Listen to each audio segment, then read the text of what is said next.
O Senhor esteja convosco. Ele está no meio de nós. Proclamação do Evangelho de Jesus Cristo segundo João.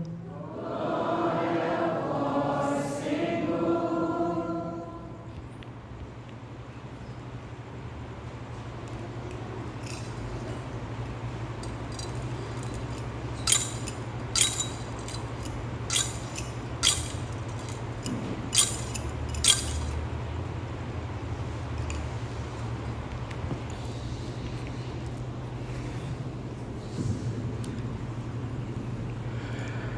Seis dias antes da Páscoa, Jesus foi a Betânia, onde morava Lázaro, que ele havia ressuscitado dos mortos. Ali ofereceram a Jesus um jantar. Marta servia e Lázaro era um dos que estavam à mesa com ele. Maria, tomando quase meio litro de perfume, de nardo puro e muito caro, ungiu os pés de Jesus e enxugou-os com os seus cabelos. A casa inteira ficou cheia do perfume do bálsamo. Então falou Judas Iscariotes, um dos seus discípulos, aquele que o havia de entregar: por que não se vendeu este perfume por 300 moedas de prata para dar aos pobres? Judas falou assim, não porque se preocupasse com os pobres, mas porque era ladrão. Ele tomava conta da bolsa comum e roubava o que se depositava nela. Jesus, porém, disse: deixa, ela faz isto em vista da minha sepultura. Pobres sempre os tereis convosco, enquanto a mim nem sempre me tereis. Muitos judeus, tendo sabido que Jesus estava em Betânia, foram para lá, não só por causa de Jesus, mas também para verem Lázaro, que Jesus havia ressuscitado dos mortos.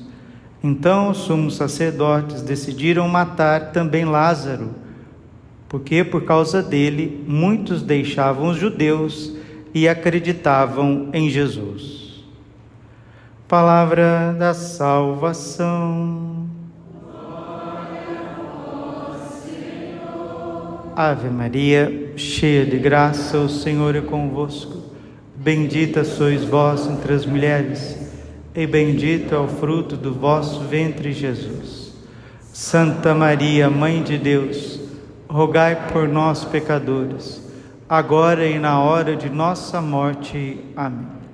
Vinde, Espírito Santo, vinde por meio da poderosa intercessão do Imaculado Coração de Maria, vossa amadíssima esposa. Podemos sentar um pouquinho. Jesus, manso e humilde de coração.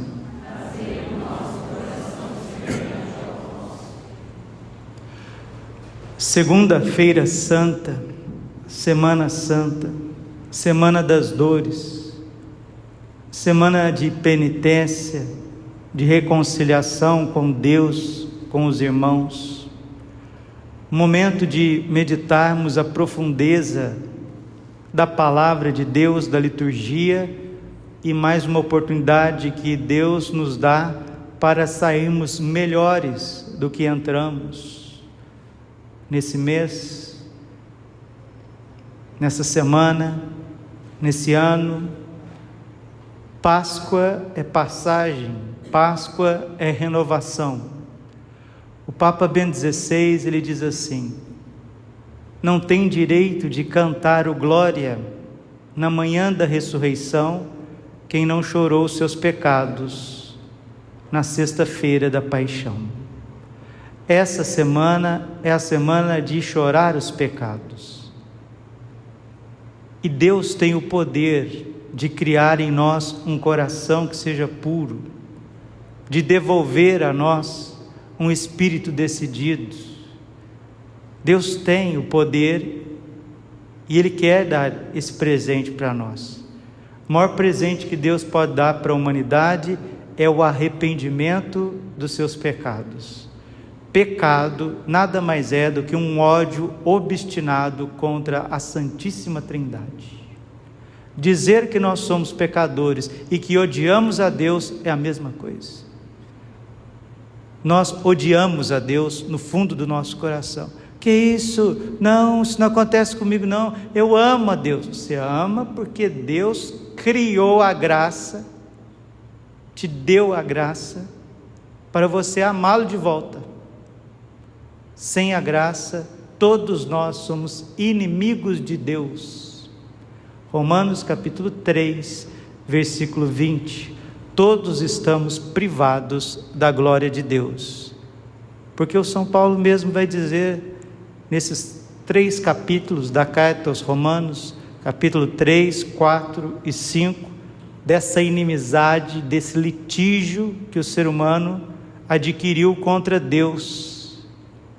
Só que Deus, na sua infinita misericórdia, enviou o seu Filho ao mundo para que todo que nele crer não pereça nesse ódio obstinado, mas se converta e tenha a vida eterna. São João Crisóstomo diz assim: errar é humano, permanecer no pecado é diabólico. Todo pecado, toda falta moral procede dessa revolta no mais profundo contra Deus. Santa Elizabeth da Trindade, que é mística, escritora, inteligentíssima, ela sabe o que diz. Ela diz assim: pecado nada mais é do que 3 revoltas. 3 revoltas. Revolta contra Deus Criador, revolta contra Deus Legislador, revolta contra Deus Pai. Toda essa imundície de pecado contra a castidade, no fundo, é uma revolta contra Deus. Por que eu não posso fazer do meu corpo o que eu quero? Por que eu não posso fazer das minhas potencialidades afetivas, sexuais, o que eu quero? Quem que Deus pensa que é para me dizer, não peques contra a castidade? Não, ninguém fala isso não. Fala com as atitudes. Não é com as palavras nem pensamento. Atitudes. Atitudes falam mais do que 1000 palavras. E para que o homem não se tornasse semelhante a Satanás, que tem ódio eterno da Santíssima Trindade, e principalmente da encarnação do Verbo, e mais ainda da mãe do Verbo encarnado, para que o ser humano não ficasse muito parecidinho com os demônios, Jesus morreu na cruz, derramou todo o seu sangue, e quem não quiser acreditar nisso, leia a vida dos místicos. Eu estou muito longe de pedir a Deus qualquer coisa, mas eu tenho meditado há muito tempo o que seria ver a paixão de nosso Senhor Jesus Cristo. Eu, quando era criança, eu desejava do fundo do coração ver como que Jesus foi crucificado, mas isso significa ver-me, saber quem eu sou. Todos estão ouvindo aí, né? Pela internet, ficou famosíssimo agora, que Deus vai derramar o Espírito Santo sobre toda a face da terra, para que as pessoas se vejam como Ele as vê. Uns chamam isso de iluminação das consciências, outro de aviso, outro de uma efusão universal do Espírito Santo, mas que é verdade que Deus derrama o seu Espírito Santo, e o Espírito Santo, ele gera 2 coisas em nós. Ele gera em nós o amor a Deus e o horror ao pecado. Por isso que o mistério pascal, a ressurreição do Senhor, sua ascensão, é sucedida do derramamento do Espírito Santo. Se eu não for, disse Jesus, o Paráclito não vem. É bom para vós que eu vá. E quando eu for, eu rogarei ao Pai, e Ele vos enviará um outro Paráclito, que ensina-vos-á toda a verdade. João 16, versículo 12. Ele enviará o Paráclito, e o Paráclito vos ensinar-vos-á. toda a verdade. Verdade a respeito da Trindade? Sim, mas a verdade a respeito de você mesmo. Você vai ver naquela experiência profunda de Santa Faustina, né? Ela contemplando a paixão de nosso Senhor Jesus Cristo, e de repente, porque os místicos é assim, deixa eu ensinar uma coisa para vocês. Não é que o místico, Santa Catarina de Sena, Santa Faustina, Santa Gema, Beata Catarina Emmerich, esses grandes místicos da paixão do Senhor, Santa Verônica Giuliani, Venerável Luísa Picarreta, não é que eles veem como numa televisão de LED a paixão do Senhor, não, errado, 0. O Espírito Santo transporta eles no tempo, infunde neles a realidade histórica daquele momento, e aquilo reverbera em todo o ser deles. Isso é mística católica. Santa Teresa d'Ávila, Santa Catarina de Sena, Santa Elizabeth da Trindade, esses grandes místicos que tiveram visões, revelações particulares, muitas dessas revelações reconhecidas pela Igreja como autênticas, como sérias, frutuosas. E Santa Faustina é uma dessas. E quando Jesus transportou Santa Faustina, infundiu nela o Espírito Santo para contemplar a sua paixão. Prestem atenção no que ela viu. Ela viu literalmente os algozes coroando Jesus de espinhos, escarrando no rosto de Jesus, arrancando as barbas de Jesus, batendo no rosto dele, blasfemando contra ele, pegando aqueles bordões, né? Bordões são aquelas taquaras pesadinhas, firmíssimas, que batiam, por isso bordoada vem de bordões, são aquelas taquaras, são aqueles pedaços daquelas madeiras firmíssimas, mas ao mesmo tempo são leves, para dar agilidade no algoz. E Jesus recebeu inúmeras bordoadas. Quando ele foi flagelado, pedaços da sua carne, principalmente das costas e das costelas, caíam pedaços de carne de Jesus no chão. Seus músculos, seus tecidos, suas veias eram dilaceradas. E Santa Faustina foi vendo isso. Está no diário, foi eu que escrevi não, viu? Tem o imprimatur da igreja há muitas décadas. Foi eu que escrevi não. Eu, graças a Deus, só tenho o dom de ler, entender e transmitir. Graças a Deus. Não sou original em nada, e nem quero ser. Original é a Santa Igreja, que tem a origem divina e transmite isso para nós. E quando Santa Faustina foi contemplando toda a paixão de Cristo, os soldados batendo os cravos nas mãos de Jesus, mas ela detém principalmente no momento da flagelação, e o rosto daqueles soldados, com aquela raiva, aquela ferocidade. Graças a Deus, Mel Gibson, iluminado também pela graça de Deus, dirigiu aquele belíssimo filme, A Paixão de Cristo, que ficou claro para nós tudo isso, baseado naquele belíssimo livro da Beata Catarina Emmerich, A Paixão, Glorificação do Cordeiro de Deus. Vida, paixão, morte, glorificação do Cordeiro de Deus, segundo a Beata Catarina Emmerich. Então, mergulhando na paixão de Cristo, ela vai vendo Santa Faustina, no momento que Jesus vai sendo flagelado, o rosto daqueles algozes vai mudando, e ela vê rostos de religiosas que ela conhecia nos conventos que ela passou. Ela viu o rosto de padres que ela conhecia, ela via rosto de bispos, vai lá no diário, pode conferir. Ela via rostos, faces de gente de dentro da igreja, que vai à missa, que é batizado, que faz palestra, que faz pregação. Quem crucificou Jesus, quem matou Jesus de Nazaré, como diz São Pedro, somos nós. Nós matamos Jesus de Nazaré, o autor da vida, pregando numa cruz. Os pecados não brotam das árvores, nem nas nascentes dos rios, e os pecados não nascem em ovinhos de passarinho.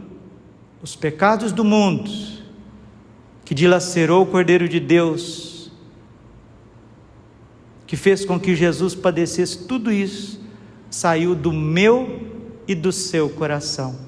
E eu já peço desde já, Jesus, porque se isso não acontecer no aviso universal, vai acontecer num dia, na hora da nossa morte. Nós veremos o que a gente fez com Jesus.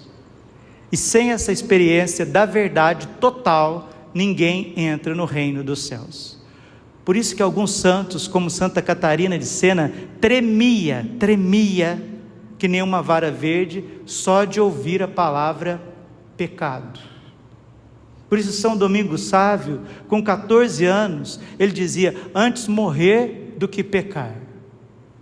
E a gente vai vendo que Jesus, para esses grandes místicos, ele vai abrindo o seu coração divino, buscando um pouquinho de consolação humana, como ele disse para Beata Alexandrina de Balazar: ao menos tu, minha filha, tenha dó do teu Jesus. E Jesus, ele abre o coração dele e mostra o quanto ele recebe ingratidão, indiferença daqueles que estão dentro da igreja, clérigos e leigos. Um dia ele disse para Santa Faustina: os pecados dos homens me ferem o sagrado corpo, mas os pecados dos meus consagrados ferem o meu sagrado coração. Por isso é reparação. Por isso Nossa Senhora desce do céu e pede reparação, penitência, oração. Como é preciso alminhas escondidas, almas reparadoras, que as pessoas veem elas como nada.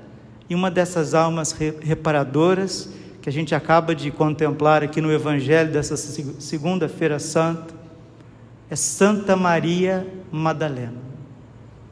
Maria de Betânia, Maria Madalena, para São Gregório Magno é a mesma pessoa. São Gregório Magno é Papa e doutor da igreja, viu? E a exegese também de São Jerônimo, que é o maior biblista de todos os tempos, coloca como a mesma pessoa. Agora, se você quiser brigar com os santos padres, aí já o problema é seu. Eu estou com a tradição da igreja.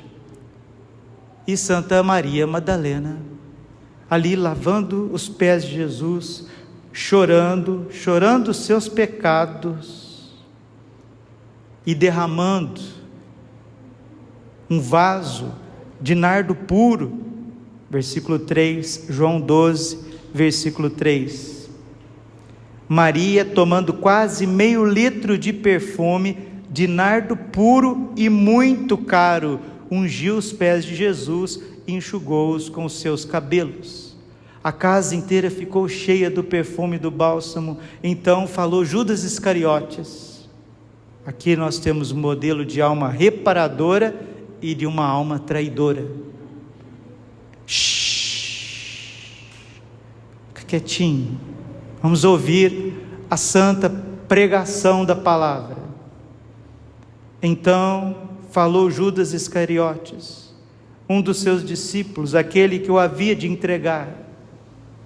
Por que não se vendeu este perfume por 300 moedas de prata para dar aos pobres?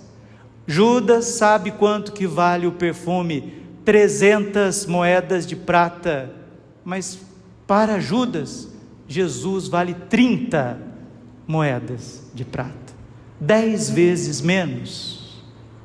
Jesus vale 10% daquele perfume para Judas Iscariotes, porque se tornou um traidor, se tornou o pai dos hereges, pai dos materialistas, A revolta contra Deus Criador, contra Deus Legislador e contra Deus Pai se personifica no coração infeliz de Judas, e ele se torna o filho da perdição. Enquanto Maria, ela chora os seus pecados, Judas depois vai chorar de remorso e colocar a corda no pescoço.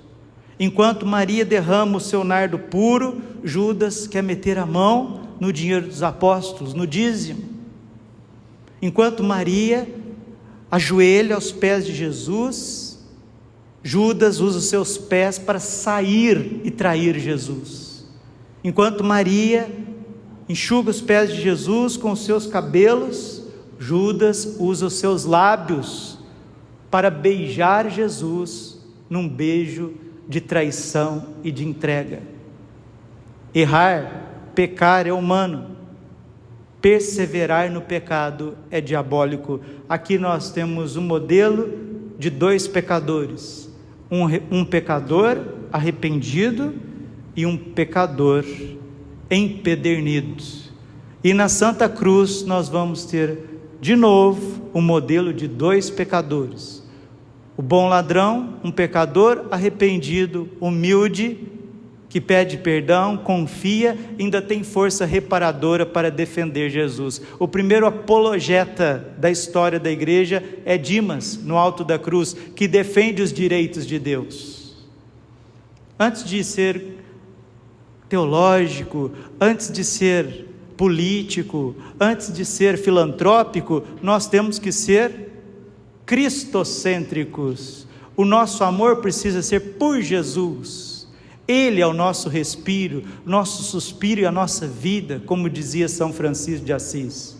O cristianismo existe por causa de Cristo, a igreja existe por causa de Cristo, o ambão existe por causa de Cristo, o altar existe por causa de Cristo, a música ali existe por causa de Cristo, o confessionário existe por causa de Cristo, pastorais existe por causa de Jesus Cristo. O átrio da igreja, o jardim da igreja existe por causa de Jesus Cristo, seminários existe por causa de Jesus Cristo.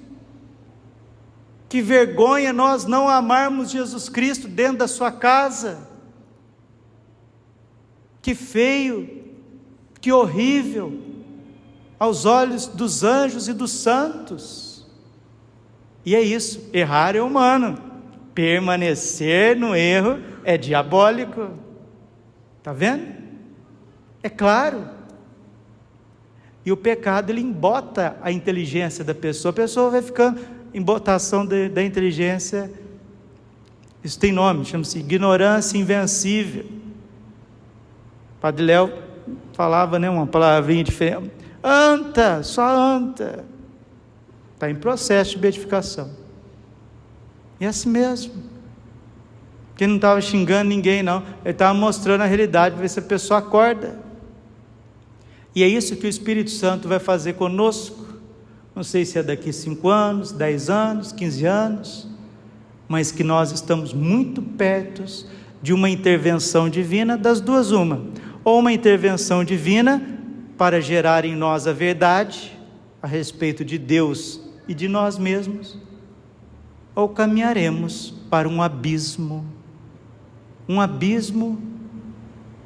de incredulidade, um abismo de indiferença.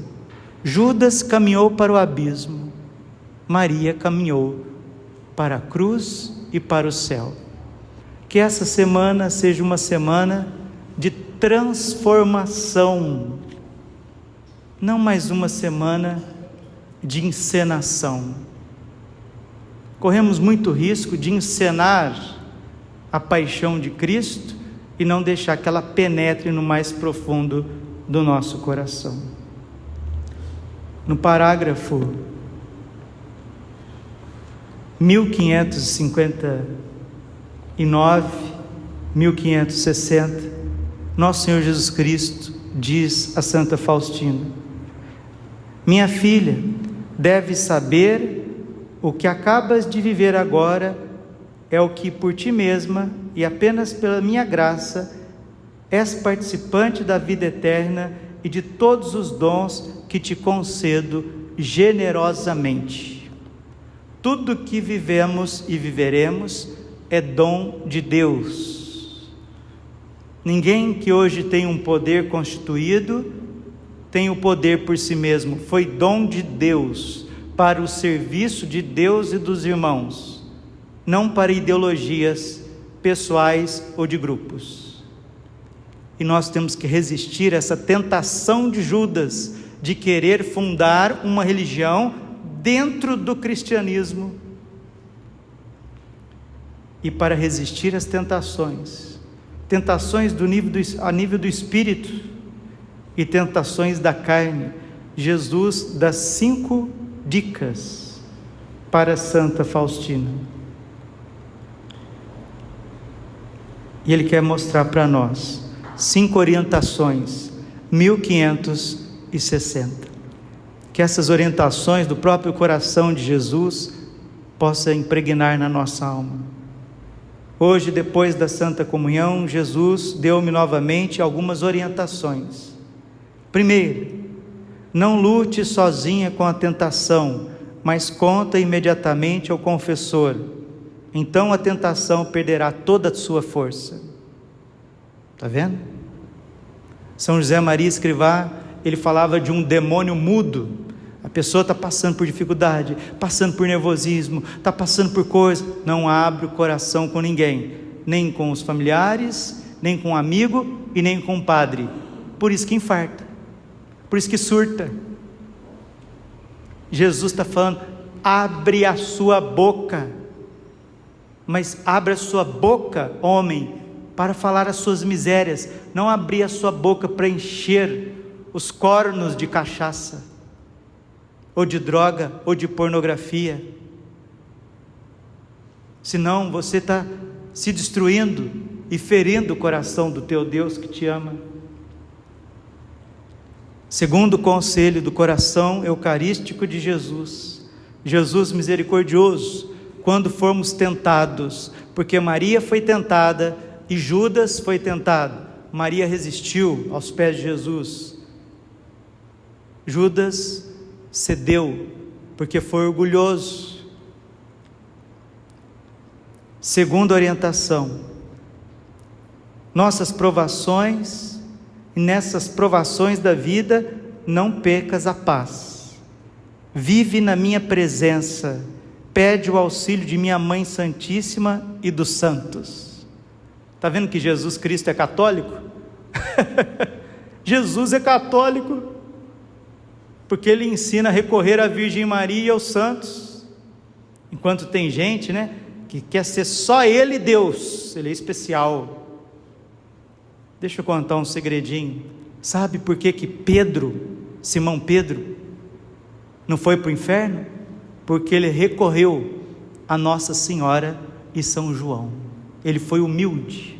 Se Judas tivesse recorrido a Nossa Senhora teria acalentado ele, e como mãe de misericórdia, teria falado ao coração dele, ele voltaria arrependido aos pés de Jesus, Jesus teria perdoado, e hoje seria São Judas Iscariotes, não o filho da perdição.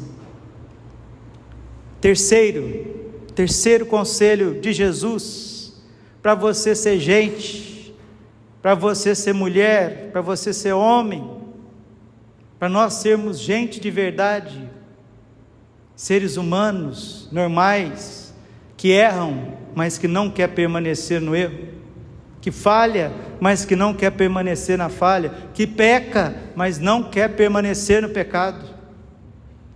Tem certeza de Jesus, de que eu olho para ti e te fortaleço no momento da tua fraqueza e das tuas tentações. Jesus olha para nós no momento da nossa fraqueza. Um dia o Padre Pio estava apanhando do demônio tanto, a ponto de sangrar. Aí no outro dia o anjo da guarda apareceu para ele, e o Padre Pio ficou meio bravo com o anjo da guarda dele e disse: mas meu anjo, onde estavas enquanto eu lutava tanto contra aquele medonho? O anjo disse: eu estava perto de ti, te vendo lutar. Porque o Padre Pio precisava ter uma força muito maior do que a nossa, porque ele ia salvar milhões de almas, milhões. E quanto mais as pessoas salvam almas, mais elas são provadas e tentadas. Mas o anjo estava lá. Não tem uma tentação, não tem uma provação que Deus não está do teu lado e te fortalece. Quarta orientação de Jesus nos momentos difíceis: não tenhas medo nem de lutas espirituais, nem de qualquer tentação, porque eu te fortaleço sempre. Desde que desejes lutar, deves saber que a vitória sempre estará do teu lado. Jó, capítulo 7, versículo 1. É uma luta a vida do homem sobre esta terra. 2 Timóteo 6,9. Combate o bom combate da fé. Não vamos desfalecer, não vamos ceder às tentações do orgulho, da avareza, da impureza. Tudo posso naquele que me fortalece. Filipenses 4,13. Jesus está falando que Ele vai te fortalecer se você lutar, resistir. Quinto conselho, quinta dica, quinta orientação de nosso Senhor Jesus Cristo para quem quer vencer a tentação e ser santos. Fica sabendo que pela tua luta corajosa me dás grande glória e acumula méritos para ti. A tentação proporciona a ocasião de demonstrar-lhes fidelidade. E por fim ele diz: e agora te direi o que é mais importante para ti: sinceridade ilimitada diante do teu confessor. Se não aproveitares essa graça, que de acordo com as minhas orientações, eu retirarei aquela pessoa que te ajuda, no caso dela o diretor espiritual, e todas essas lutas voltarão, todos esses tormentos voltarão. Não me agrada que não aproveites a ocasião, quando podes encontrar-te e conversar com o confessor, com o sacerdote, com o orientador espiritual. Deves saber que é grande a minha graça quando eu a dou à alma um diretor espiritual, um aconselhador, um orientador, um sacerdote. Muitas almas me pedem isso, mas não as dou a todos esta graça. Desde o momento em que te escolhi, dei a ti um diretor. Eu lhe concedi uma nova luz para o melhor conhecimento e compreensão da tua alma. Quando as pessoas levam Deus a sério e a confissão a sério, ali a gente passa por uma pequena iluminação de consciência. Mas se a gente não aproveita, as trevas voltam a tomar conta de cada um de nós. Maria Madalena aproveitou todas as luzes, todas as graças, derramou todo o seu amor, se tornou modelo de reparação, de amor esponsal, de humildade, de mulher forte, de apóstola, se tornou uma grande exorcista. Deus que tirou dela 7 demônios, depois os demônios viam a pureza dela, e só pela pureza dela saíam todos em debandada. Dizem que na época de Santa Maria Madalena, quando ela viveu, quando tinha possessões muito graves, levava ela, e uma simples oração de Santa Maria Madalena expulsavam os demônios. Judas, pelo contrário, se tornou um demônio. Não foste eu que escolhi os 12? Sim, Senhor. Contudo, um de vós é um demônio. João 6:71. Pecar, meus irmãos, é de certo humano, mas permanecer no pecado é diabólico. Que nessa Semana Santa, que nesse tríduo pascal, o Senhor possa destruir em nós o corpo de pecado, sejam coisas leves, médias ou graves. Uma vez que é pecado, são grilhões e correntes que impedem a tua alma de voar, de contemplar a verdade. Glória ao Pai, ao Filho e ao Espírito Santo, como era no princípio, agora e sempre, por todos os séculos dos séculos. Amém. Coração imaculado de Maria, confiança, saúde e vitória.